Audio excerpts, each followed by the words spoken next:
Hey, this is Eb. I'm back here with another super cool guitar. This is a Harmony Patrician. I haven't found a number yet, but I'm guessing this is somewhere in the 40s, could be in the 50s, but I doubt it. You'll know the difference real quick on these. The wartime ones have a wooden tailpiece because there was a shortage on steel, and it'll be painted black and have two screws through there. So that's how you'll know it's one from 42 to 45. This is not one of those, but I'm guessing by the logo and that kind of stuff, 40s. And I may find a number inside. It was hard to see. I'll look around a little more. This belongs to a good friend of mine, Mike. I'll try to put some links up to his music, and he sent it to me, and I'm gonna get it fixed up before he comes and visits us next time. He's a Nashville musician. I know him from when we lived on the East Coast together. Very good friend, great musician, songwriter, all that jazz. He said, man, could you just make this thing great? So that's what we're going to do. There's a real quick way to check. This one needs to be refretted. I don't believe in heat resetting necks.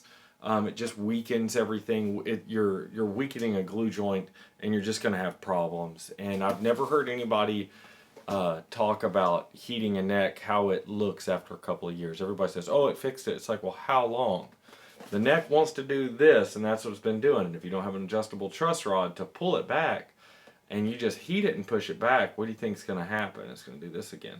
And probably faster than the first time because you've weakened the glue joint and that kind of stuff. So I'm of the school of thought that the neck's done what it's want to do. Either take it apart and re-glue it separate. You can take it off, level the fingerboard, level the neck before you put the fingerboard back on, and it'll hold tight. During that process, you should really put some extra reinforcement. I don't think this needs that one. I'm going to pull the frets, level the fingerboard. It's not super bad right now, but I'm going to go ahead while I've got it here. I'm going to reset the neck on this and bring this higher. If you can imagine on these, the lower it is, the shallower the break angle, the more obtuse that angle is, and the less pressure there is pushing down. The tighter it is over the top of it, the tighter down the pressure is moving down, which takes the vibrations of your strings here and pushes it down through the bridge and down to the top and gets more volume. That's why Les Paul guys crank the stop piece all the way down to get more break angle. Runs their bridge, but that's another story. But it does make a significant difference. Well, on these, they came pretty low. This one isn't bad. I think somebody's goofed with it before. You'll see oftentimes they'll just have the bottom piece off and the top piece of this bridge down there because just to get it playable.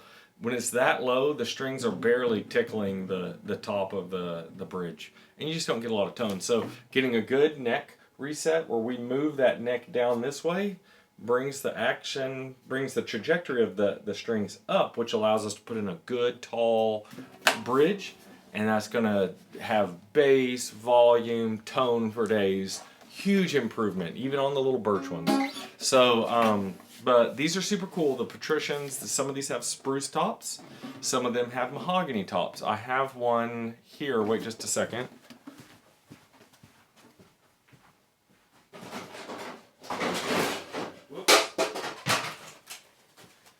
I have one here that's my personal one that has spruce and mahogany. Don't know what was going on in the factory when they thought about that. And I guess while we have it here, you can take a gander at the inside.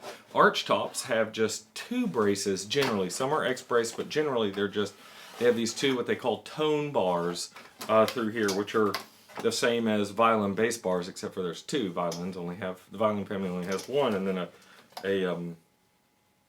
a sound post. These don't need that. So this is structurally pretty good. Like I said, we're going to move this other stuff around, get that angle right. There is a center seam split. We're going to figure out how to get in there and get that all cleated up and closed up really nice and clean. But otherwise, it looks like it's got these original tuners, original nut, all that stuff. With new set of frets, straight neck, this thing is going to be a dream. They might get rid of other guitars after this. Came to me in an open tuning, and that's how I'm gonna demo it in. So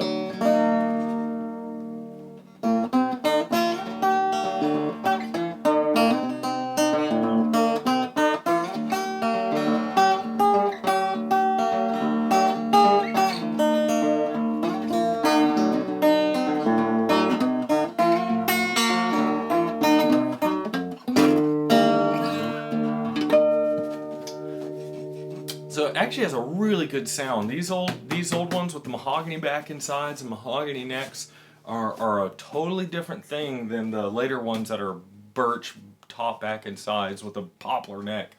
These can be really special. I've rebuilt one before that was an unbelievable guitar, but they're not playable. This one's a pain to play. It's not unplayable, but you wouldn't want to gig with this. When we're done, it's going to be playable all over. It'll be their favorite guitar. I'm sure of it. So if you enjoyed this, please hit the like button. If you think somebody else needs some hope for their old guitar that's special to them, send them this video. And if you'd like to see more stuff like this, hit that subscribe button and you'll get notifications when new videos come out, and you'll be able to find the follow-up video to this a whole lot easier. And so and a whole bunch of other ones, and you'll find playlists of all the other guitars and stuff that I'm working on. So thank you for watching.